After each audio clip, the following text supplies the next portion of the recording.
Praise the Lord everyone. ప్రభు అయిన యేసుక్రీస్తు నామంలో మీకందరికీ శుభములు క్షేమములు కలుగునగాక. ప్రియమైన నా సహోదర సహోదరులారా, ఈరోజు వాక్య భాగము యాకోబు పత్రిక 2వ అధ్యాయము 17వ వచనము. విశ్వాసము క్రియలు లేనిదైతే అది ఒంటిగా ఉండి మృతమైన దగును.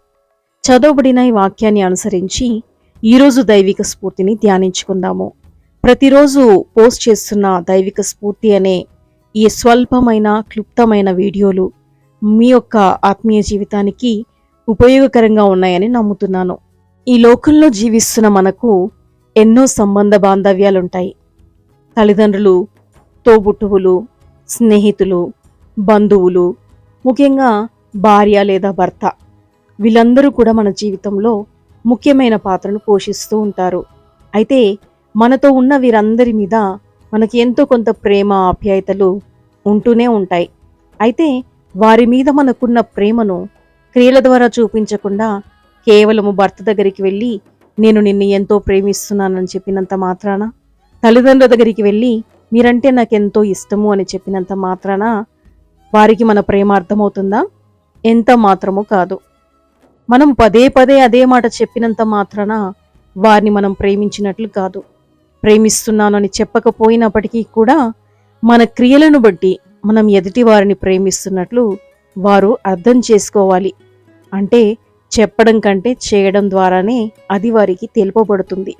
ఎందుకంటే చెప్పడం చాలా తేలిక, కానీ చేయడం చాలా కష్టం.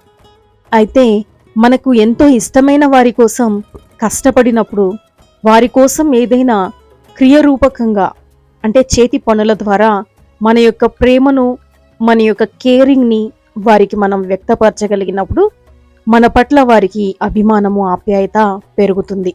అదేవిధంగా కేవలము చర్చికి వెళ్ళి 2-3 గంటల సమయము మనము మందిరంలో గడపడం ద్వారా మనం విశ్వాసులమని పిలువబడినంత మాత్రాన దేవుని దృష్టిలో మనం విశ్వాసులమైపోతామా?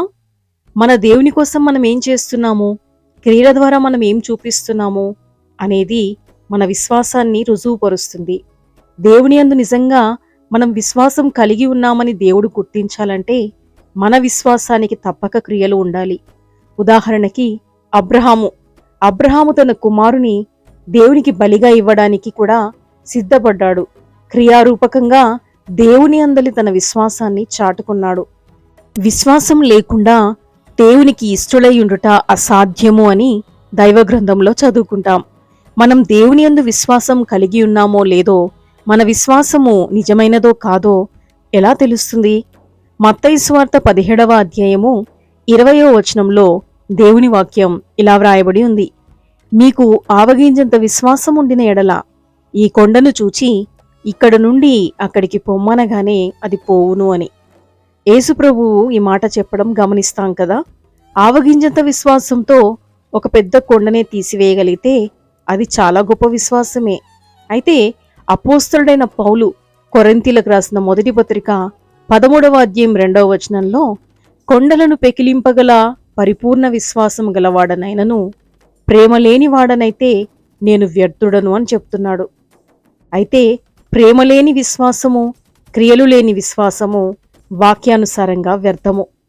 ఇతరులను ప్రేమించకుండా మనం దేవుని యందు ఎంత విశ్వాసం కలిగి ఉన్నప్పటికీ అది దేవుని దృష్టిలో మృతమైనది మాత్రమే.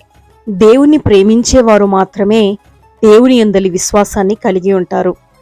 మొదటి యోహాను పత్రిక 4వ అధ్యాయము 20వ వచనంలో ఎవడైనను నేను దేవుని ప్రేమించుచున్నానని చెప్పి తన సహోదరుని ద్వేషించిన ఎడల అతడు అబద్ధికుడగును.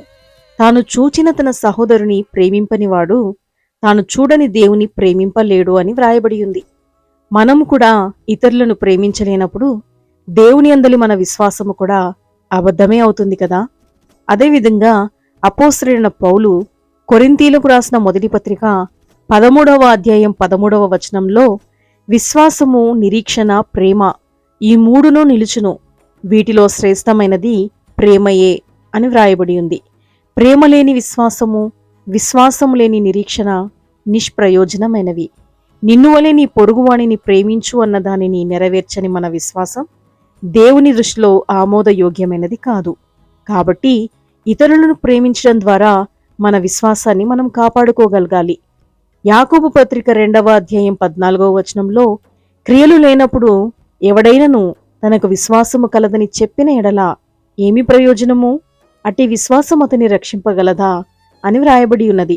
కాబట్టి కేవలము మాటల ద్వారా కాకుండా క్రియల ద్వారా మన విశ్వాసాన్ని దేవుని సన్నిధిలో చూపించినప్పుడు మన విశ్వాసాన్ని దేవుడు గణపరుస్తాడు. అబ్రహాము నిరీక్షణకు ఆధారం లేని సమయంలో దేవుణ్ణి నమ్మాడు, దేవుణ్ణి విశ్వసించాడు, దేవుడిచ్చిన చక్కని కుమారుని పొందుకున్నాడు. మరలా దేవుడు నీ ఒకగానొక కుమారుడైన ఇస్సాకును నాకు బలిగా అర్పించమన్నప్పుడు మౌనంగా దేవునికి విధేయత చూపాడు, బలి అర్పించడానికి సిద్ధపడ్డాడు. ఎంత గొప్ప విశ్వాసము కదా! క్రియల ద్వారా అబ్రహాము దేవునికి తన విశ్వాసాన్ని చూపించినప్పుడు దేవుడు గొప్పగా అబ్రహామును ఆశీర్వదించినట్లుగా మనం వాక్యంలో చూస్తాము. కాబట్టి క్రియలు లేని విశ్వాసము కాక క్రియలు కలిగిన విశ్వాసాన్ని మనము కూడా కలిగి ఉండటానికి సిద్ధపడదామా? ప్రార్థన. ప్రియమైన పరలోక తండ్రి, ఈ లోకంలో మేము జీవిస్తున్నంత కాలము ఇతరులను ప్రేమించగలగటానికి కృపనివ్వండి. మా విశ్వాసాన్ని కాపాడుకోవడానికి, క్రియారూపకంగా మా విశ్వాసాన్ని మీ సన్నిధిలో కనపరచడానికి, తద్వారా మా ప్రార్థనలకు జవాబులు చూడటానికి మాకు మాలో ప్రతి ఒక్కరికి కృపను అనుగ్రహించమని ప్రభువును ప్రియ రక్షకుడునైన యేసుక్రీస్తు శక్తిగల నామంలో ప్రార్థించి బ్రతిమాలి వేడుకొంచున్నాం ప్రియ పరలోక తండ్రి. ఆమెన్. నా ప్రియమైన సహోదర సహోదరిలారా, ఈ క్లుప్త సందేశము మన ఆత్మీయ జీవితాలకి స్ఫూర్తిదాయకంగా ఉందని నమ్ముతున్నాను. తప్పక వీడియోని లైక్ చేసి షేర్ చేసి మన ఛానల్ని సబ్స్క్రైబ్ చేసుకొని మీ సపోర్ట్ని తెలియచేయగలరు. Thank you so much for watching this video. Praise the Lord. May God bless us all. Amen.